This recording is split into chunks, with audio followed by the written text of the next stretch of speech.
Hi, stop normalising these 5 things. നമ്മുടെ ജീവിതത്തില്, നമ്മുടെ ദാമ്പത്യ ജീവിതത്തില് എസ്പെഷ്യലി ഈ കാര്യങ്ങളൊക്കെ നോർമലാണെന്നുള്ള രീതിയിൽ നിങ്ങൾ ഹാൻഡിൽ ചെയ്താൽ ജീവിതം തകർന്ന് തരിപ്പണമാവും. ഒന്നാമത്തത് ഫിസിക്കൽ ഇന്റിമസി.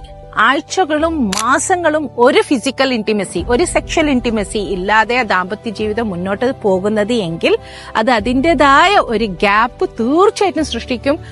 കപ്പിൾസ് തമ്മിൽ ഭയങ്കര ദേഷ്യവും അഗ്രഷനും സ്വാഭാവികമായിട്ടുണ്ടാവും. കാരണം ഇന്റിമസി എന്ന് പറയുന്നത് ലക്ഷറി അല്ല, നെസസിറ്റിയാണ്. പരസ്പരം നെസസിറ്റി ആണെന്നുള്ളത് ദമ്പതികൾ ആദ്യം മനസ്സിലാക്കുക.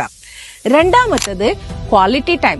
എത്ര തിരക്കുള്ള ജീവിതമാണെങ്കിലും, അത് എവിടെ ജീവിക്കുന്നതാണെങ്കിലും പരസ്പരം ഒന്ന് ഇരുന്ന് ഒരു ചായ, ഒരു ദിവസം ഒരു സമാധാനത്തില് ചിരിച്ചും കളിച്ചും സമാധാനത്തിലും പരസ്പരം ഷെയറിങ്ങിലൂടെയും നമുക്ക് ഒരു അല്പസമയമെങ്കിലും മാറ്റിവെക്കാൻ നമുക്ക് ഭാര്യാഭർത്താക്കന്മാർക്ക് എന്നുള്ള ഒരു ക്വാളിറ്റി ടൈം ഇല്ല എങ്കിൽ അതും ദാമ്പത്യ ജീവിതത്തെ തീർച്ചയായിട്ടും മുറിവേൽപ്പിക്കുന്നതായിരിക്കും.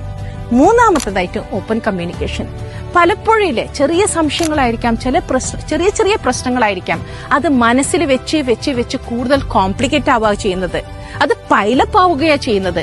അതല്ലാതെ തുറന്ന് സംസാരിക്കേണ്ട സമയത്ത് സംസാരിക്കേണ്ട രീതിയിൽ, സംസാരിക്കേണ്ട ടോണില് സംസാരിച്ച് ക്ലിയർ ആക്കി കഴിഞ്ഞാൽ പല മിസ്അണ്ടർസ്റ്റാൻഡിങ്ങും ക്ലിയർ ആവുന്നതും ദാമ്പത്യ ജീവിതം കുറച്ചും കൂടി സ്ട്രോങ് ആവുന്നതായിരിക്കും.